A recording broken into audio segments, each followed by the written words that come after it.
The Joe Rogan Experience. One of the things that I want to talk to you about is the J.F.K. files. And one of the things that you said was that if they showed you what they showed me, this was your quote, you wouldn't want people to know it either. So I opened them up partially. I was met with, from good people, good people. People that were well-meaning. Mike Pompeo was one of them. He's a good person. They called me. They said, "Sir, would rather have you not." And I did open them, but I was asked by some people not to open them. There's a Martin Luther King file too, by the way, that they'd like to see. I don't know if you know, but there is that. But JFK in particular. So they called me. A lot of good people called me. People that that you would find reasonable people. And they asked me not to do it, so I said, well, we'll close it for another time. But if I win, I'm going to open them up. I'm just going to open enough time. Why didn't you open it up the first time, though? Because a lot of times, what was the hesitation, though? Addresses, people that are still living. There are people that are affected. And there could be some national security reason that I don't have to necessarily know about. But some very good, talented people asked me not to do it. I opened it up, and then they said, would it be possible for us to do that a different day? How much of it did you read into? I think it's going to be just fine to open it. Let me put it that way. I think it's fine. It's going to be time. It's a cleansing. It's really a cleansing. So I'm going to do it. I'm going to do it immediately, almost immediately upon entering office. Well, the thing, when people look at it from the outside and you sort of imagine what could be a reason why they would not release those files, it would be there's people that were implicated in the assassination. Yeah. Well, when there are living people, you generally tend not to want to do it. When people are still living. Living people that formerly work for the government. For the government, and living people that were somehow involved in it, and you tend not to do that. But it's time to open them. I can't tell you whether or not they're going to find anything of interest. And I did partially open. I think I've opened 50%. But I was asked not to do it, and I thought that was a reasonable ask. But now I'm going to do it. I'm going to do it very soon. There's a lot of interest in it. One of the things that there's a lot of interest in the people coming from space, Yes. And I know you're interested in that. Oh, I'm very interested in that. How much did they tell you about that? A lot. Really? Yeah. What did they tell you? How much can you tell? So how's that work? Is it like super top secret? I can tell, Tell me. Well, based on Hunter Biden, I can say whatever the hell I want, right? But no.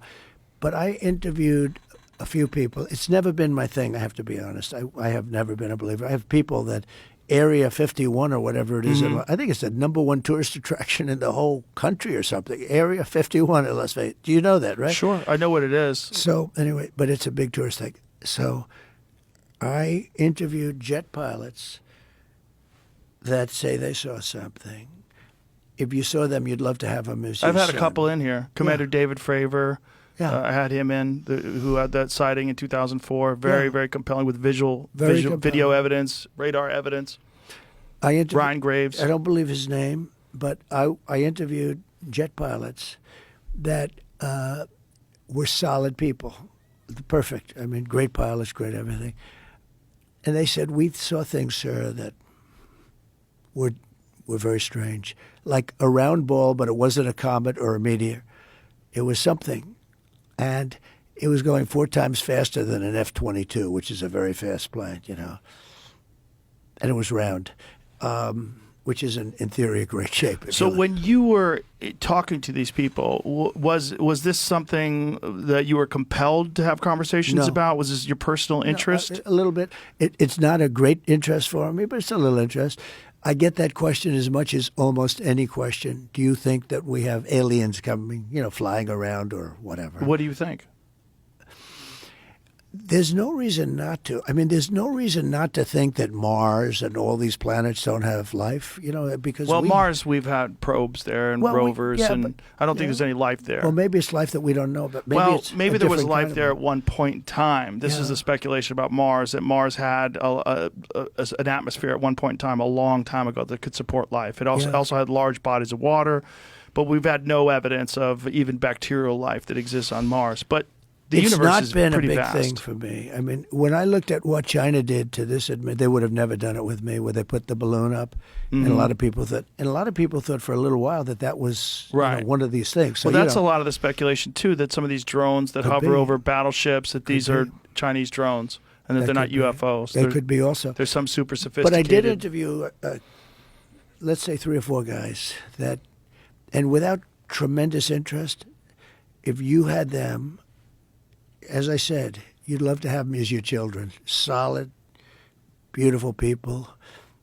They said, "Sir, there's something there." There's They something said there. They said it, yeah.